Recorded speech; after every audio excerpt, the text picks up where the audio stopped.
یہ تو چینی جب بیماری آئی ہے نا تو سویٹس کی دکانیں کھلنی شروع ہوئی ہیں، اور مجھے تو سخت نفرت ہے یہ جو سویٹس والا معاملہ ہے۔ انہوں نے آ کے نیچر کو ریپلیس کیا ہے، ورنہ پہلے لوگ کسی کے گھر فروٹ لے کے جاتے تھے، اب لوگ مٹھائیاں لے کے جاتے ہیں۔ یہ مٹھائی ایکویلنٹ ٹو فروٹ بنائی گئی ہے۔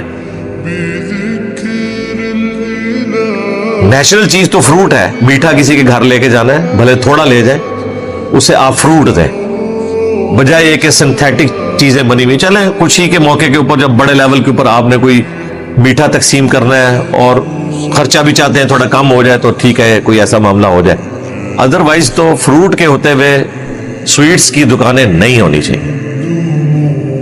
سویٹس کی دکانیں جو ہیں وہ اصل میں پھلوں کی دکانیں ہیں اگر دیکھا جائے، اور پھل اللہ تعالیٰ کا فنش پروڈکٹ ہے۔ اس کے اوپر کبھی غور کریں، اللہ تعالیٰ پھلوں کا ذکر کیوں کرتا ہے دنیا میں بھی اور جنت میں بھی؟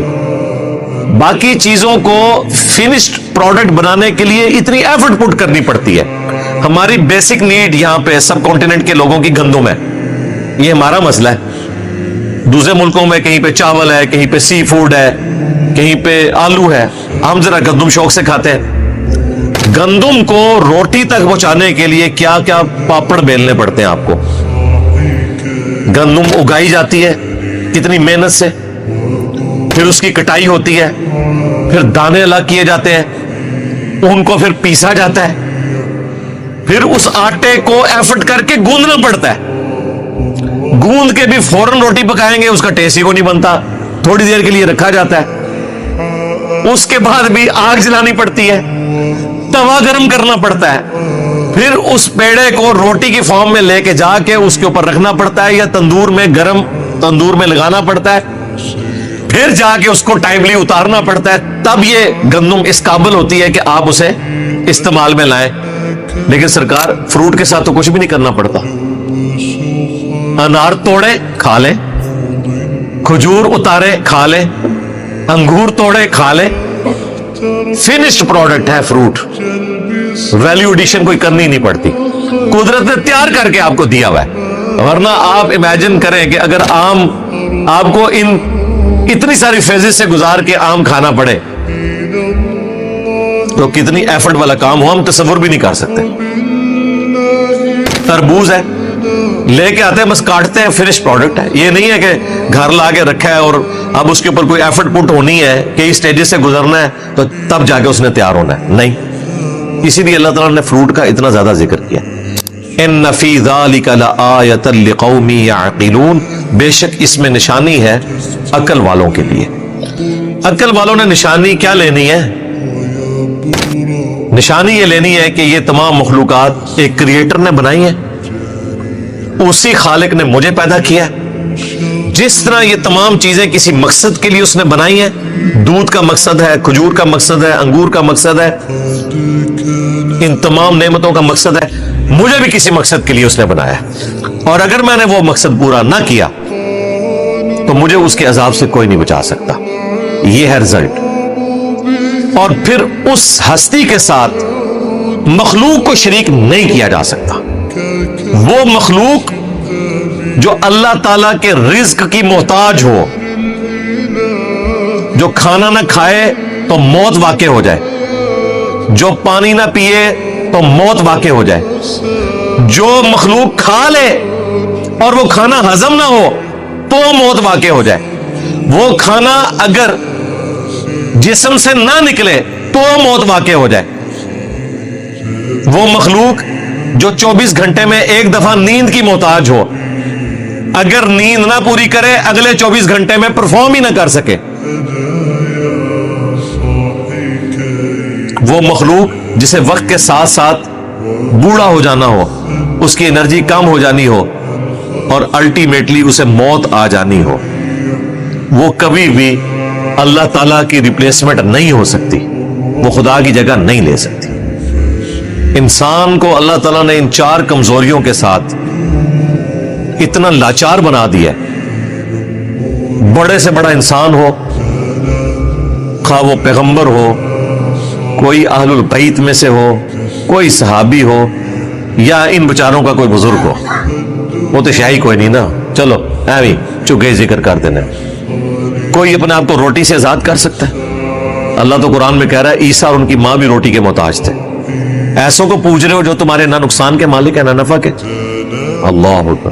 پوجنے کی بھی نفی ہوئی اور مشکل کشا ہونے کی بھی نفی ہوئی. یہاں پہ لوگ کہتے ہیں ہم تو نہیں بابوں کو پوج رہے. اللہ نے صرف پوجنے کی نفی نہیں کی، کہا کہ نفع نقصان کے مالک بھی نہیں. اور عیسیٰ اور اس کی ماں اگر کسی کے نفع نقصان کے مالک نہیں تو بابے تو شاہی کوئی نہیں. سیدھی جی گل ہے. 4 کمزوریاں روٹی کا محتاج کر دی ہے، وہ کسی بھی فارم میں ہو، کھانا. دوسری کمزوری ٹوائلٹ، ہاں جی. تیسری کمزوری نیند، اور چوتھی سب سے بڑی موت. یہ 4 کمزوریاں اگر دور کر دیں کسی انسان کو خدا کی حاجت ہی نہیں رہتی. انسان پھر ٹھیک ہے، چاہے وہ دعویٰ خدائی کرے دعویٰ پیغمبری کرے، اسے کوئی فرق نہیں پڑتا. 4 کمزوریاں بس دور کر لے اپنی، کہ وہ کھانے پینے کا محتاج نہ ہو، نیند کبھی نہ آئے، اور ٹوائلٹ والا مسئلہ نہ ہو، کوئی بدحالی نہ ہو، بڑھاپا بھی، یہ ساری چیزیں اس میں شامل کر، اور آخری چیز موت نہ آئے. لیکن یہ ساری کمزوریاں انسان کے ساتھ اٹیچ ہیں، اس لیے خدا انسان کی ضرورت ہے. اور مزے کی بات، جنت میں آپ کو یہ ساری خوبیاں مل جانی ہیں. جنت میں جو نعمتیں ہیں وہ زندہ رہنے کے لیے نہیں ہے، ٹیسٹ کے لیے. جتنا مرضی کھائیں. بخاری مسلم میں ہے کہ ایک خوشبودار ڈکار آئے گی، سب کچھ ختم. ٹوائلٹ جانے کی بھی تکلیف بھی نہیں اٹھانی پڑے گی ایک ڈکار کے ساتھ. اور آپ کی خواہش ہے کہ میں یہ بھی کھاؤں، کھائیں. دنیا میں تو تھوڑی دیر کھانے کے بعد انسان اکتا جاتا ہے پیٹ بھر کے، ادھر کوئی نہیں ہے. پیٹ بھرے یا خالی رہے بھوک نہیں آپ کو لگے گی، ٹیسٹ کی وجہ سے کھائیں گے. اور وہ جو ٹیسٹ اللہ جنت میں دے گا وہ اس سے بڑھ کے ہے. جس طرح کہ دنیا میں ایک پیاسے شخص کو ٹھنڈے پانی کی قدر ہوتی ہے نا، لوگ اکثر پوچھتے ہیں کہ اگر بھوک نہیں ہوگی تو کھانے کا مزہ ہی نہیں آئے گا. نہیں، وہ جنت کی ڈائنامکس ہے، وہ ڈیفرنٹ ہے. وہاں پہ ٹیسٹ میں اللہ نے وہ چیز رکھ دی ہے کہ وہ بھوک سے بھی زیادہ ٹیسٹ دے گی آپ کو، جو دنیا میں بھوک کی وجہ سے انسان کھاتا ہے. بڑھاپا نہیں، 30 سال کی عمر ہے، بدحالی نہیں ہے، اللہ تعالیٰ کبھی ناراض نہیں ہوگا، اور کبھی موت نہیں آئے گی. لو جی موجے مارے. اس کے لیے میں نے ایک ٹرم ڈیوائز کی تھی کہ خالق اور مخلوق کا فرق رہ گیا. ادروائز اللہ تعالیٰ کی یہ مہربانی ہے کہ اس نے حقیر انسان کو اپنے ساتھ خدائی میں شریک کر لیا ہے. اتنی بڑی نعمتیں دے دی کہ ٹھیک ہے مجھے بھی موت نہیں آنی، جا تجھے بھی موت نہیں آئے گی. میرا حکم بھی چلتا ہے، جا تیرا حکم بھی چلے گا. اتنی جنت کے اندر بدحالی تجھے نہیں آئے گی. خالق اور مخلوق کا فرق وہ اپنی جگہ ہے. چند سالوں کی زندگی دے، ہمیشہ کی زندگی حاصل کر لے. جو مسلم شریف میں حدیث ہے کہ دنیا اور آخرت کی مثال ایسے ہے جیسے کوئی شخص انگلی ڈبوئے سمندر میں، تو جو پانی لگے گا یہ دنیا ہے اور سمندر آخرت ہے. یہ نبی الاسلام کا فرمان. یارا اتنی کھول کھول کے باتیں بیان کی گئی ہیں کہ ہم تفکر نہیں کرتے. اگر تفکر کریں اور ان باتوں کو ویسے ہی سمجھیں جس طرح 2+2=4 سمجھتے ہیں تو انسان تو یقین کرے ایک حدیث سے ہی آگے نہیں جا سکتا، تصور نہیں کر سکتے کہ اتنے بڑے درخت کہ 100 سال تک ایک گھوڑ سوار گھوڑا دوڑاتا رہے تو اس درخت کے سائے سے باہر نہ نکلے. یہ جنتیوں کو ایک درخت کی بات ہو رہی ہے. یہ باتیں ہمارے بزرگوں کو کبھی سمجھ آ ہی نہیں سکتی تھی. صحابہ تابعین کا ایمان بالغیب تھا، لیکن آج ہمیں سائنس نے بتا دیا ہے کہ کائنات کی چوڑائی کتنی ہے. ابھی جو اس وقت تک دریافت ہوئی ہے 93 بلین لائٹ ایئرز، 93 ارب سال تک روشنی چلتی رہے. اتنی تو وہ کہہ رہے تھے ہم نے یعنی ایسٹیمیٹ کر لیا، اس سے بڑی بھی ہو سکتی ہے. یہ بھی آپ کو لیٹسٹ فگر بتا رہا ہوں. 93 ارب سال روشنی چلے. اور روشنی کس طرح چلتی ہے؟ روشنی بھائی گھوڑے کی رفتار سے، جہاز کی رفتار سے نہیں چلتی. روشنی زمین کے ساتھ چکر کاٹ لیتی ہے 1 سیکنڈ میں. 40,000 کلومیٹر ہے سرکمفرنس، 3 لاکھ کلومیٹر 1 سیکنڈ میں. روشنی 1 سیکنڈ میں 3 لاکھ کلومیٹر چلی جاتی ہے 1 سیکنڈ میں. آپ ایک دن کی کیلکولیشن کریں تو آپ کا چھوٹا موٹا کیلکولیٹر تو فیل ہو جائے گا کہ ایک دن میں روشنی کہاں پہنچ جائے گی. ایک سال میں جہاں پہنچے گی نا وہ 1 لائٹ ایئر ہوتا ہے، اور 93 بلین لائٹ ایئرز، میں کہتا ہوں جی 93 ایئرز لائٹ ایئرز بھی ہوتے ہیں نا، وہ بھی نہیں بندہ امیجن کر سکتا۔ 93 ارب لائٹ ایئرز، اور 1 ارب اتنا فگر ہے کہ اگر آپ 24 گھنٹے گنتی گنے نا تو 25 سے 30 سال چاہیے 1 ارب پورا کرنے کے لیے۔ تو اب آپ اندازہ کر لیں، یہ اللہ تعالیٰ نے اتنی بڑی کائنات رکھی ہے، تو اب سمجھ آتی ہے کہ واقعی یار 100 سال تک گھوڑا دوڑا لے، گھوڑا روشنی کی رفتار سے تو نہیں چلے گا، گھوڑے نے 100 سال میں جتنا فاصلہ طے کرنا ہے، روشنی نے تو وہ 5 منٹ میں ہی طے کر لینا ہے۔ تو واقعی اتنی بڑی ہے کائنات، بالکل۔ اور یہ وہ ہے جو ابھی دریافت ہوئی ہے، اور ابھی سائنٹسٹ ہمیں یہ بتا رہے ہیں کہ دنیا میں سمندر کے کناروں پر ریت کے جتنے ذرے ہیں نا یہ کم ہیں، پلینٹس اس سے زیادہ ہے۔ آپ تو ایک دریا کے، ایک شہر کے، ایک چوراہے پہ کھڑے ہو کر اگر ایک مٹھی اٹھائے نا ریت کی، وہ نہیں گن سکتے۔ دنیا میں جتنے ساحل سمندر کی ریت ہے اس کو کوئی کیلکولیشن کر سکتا ہے؟ پاکستان کو صرف 700 کلومیٹر سمندر لگتا ہے، اور پاکستان کا تو ایریا دیکھا جائے تو کچھ بھی نہیں ہے۔ 700 کلومیٹر کی ریت، اس کا ایک ایک ذرہ گنے۔ یہ سائنٹسٹ کہہ رہے ہیں کہ یہ کم ہے، کائنات میں ستارے اس سے زیادہ ہیں۔ تو اب آپ کو سمجھ آ جائے گی بخاری مسلم کی حدیث کے آخری جنتی کو بھی 10 پلینٹ ارتھ ملیں گے، کوئی مشکل نہیں۔ 10 پلینٹ ارتھ، 10 گنا جنت۔